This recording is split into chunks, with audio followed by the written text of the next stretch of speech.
Welcome to the Saturday rant on the 12th of April 2025 from the Inquiring Cat Does Politics. Let's start in the UK and with Rachel Reeves. In the intervening time since she did her spring statement, Jeremy Corbyn, the former leader of the Labour Party, has come out to say that all her measures are an absolute disgrace. Well, anything that he thinks is a disgrace probably means she's doing the right thing. So well done, Rachel. I wouldn't trust him with my piggy bank as far as I can throw it. So maybe that's good news. And another bit of good news coming out from the Labour Party is Wes Streeting, the only person I have any faith on in the Labour Party cabinet, is that the number of GP recruitments has gone up to 1,500 ahead of target in the last few months, and that's great news. Somebody said to me, where have they managed to magic up these GPs from? Well, I suspect they're not being magicked up. We know that there's a lot of GPs waiting for placements. So what he's done, I think, is managed to clear some of the bureaucratic nonsense that has been inhibiting GPs getting into their placements. But in any event, it's good news if we're getting more GPs out on the street to bring down the waiting list. So well done to Wes Streeting. Rachel Reeves, of course, will be able to hide behind what's happening with the Americans at the moment when her disastrous increase in employment costs that became effective from the 1st of April chime in. We know that the government has a strategy to get the unemployed back to work. Well, people on a basic wage are just going to cost 5% more as a result of her measures. So it's completely counterproductive what she's done, and time will tell. But at the moment, I stick to my view that that budget from last November was an absolute disaster, and we're going to have to pay the price for that, undoubtedly.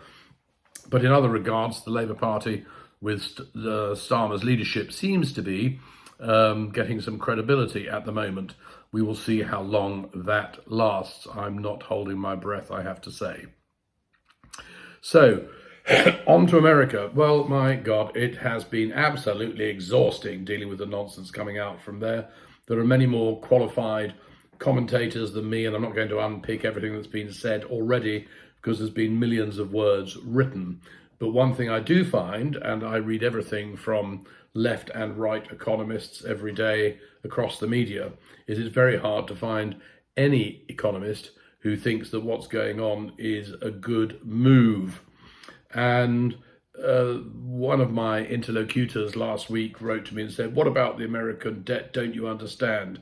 Well, it was a snappy and good comment. The answer to that is I understand it completely. The debt is out of control. The debt grew more under Trump 1 than it did under any other president in American history. And Biden, in fact, brought the debt down by about $900 billion during his tenure. And now we're going to see the debt go up again.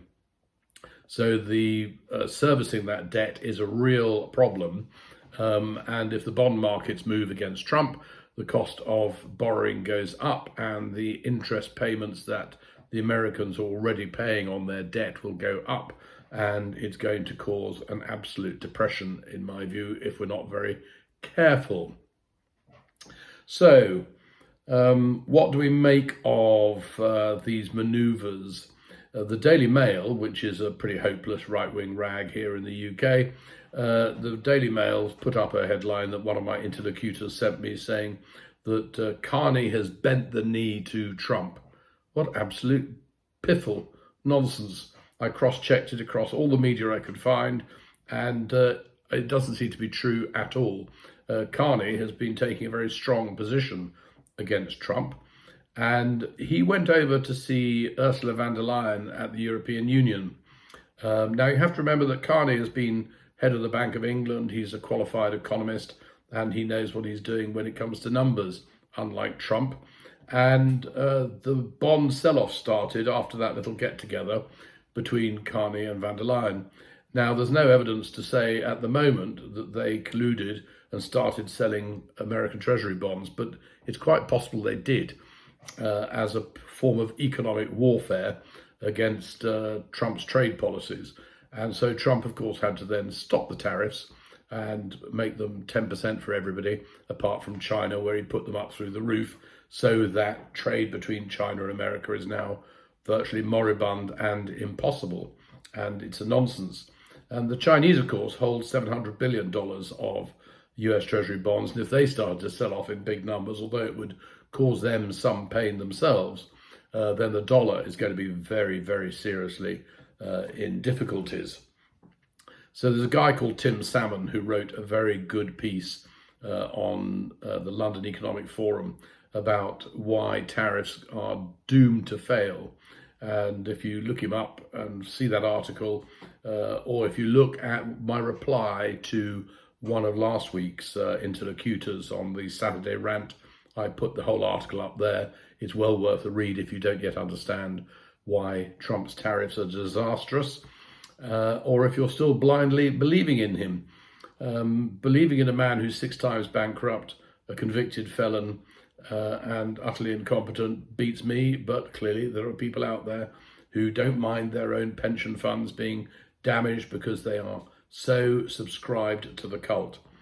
The most revolting thing that I saw this week was the filmed cabinet meeting, stage managed for Trump, where his various secretaries of state sat around the table with him and started lauding praise upon him. Well, these are all people who are pretty well unqualified to hold the offices that they've got anyway. So it's all just a load of sycophantic nonsense. They're on the payroll and they are the ones bending the knee rather than defending the American Constitution, democracy and leadership in the world. It's very sad. I mean, America has definitely been the leader of the world for the last 80 plus years.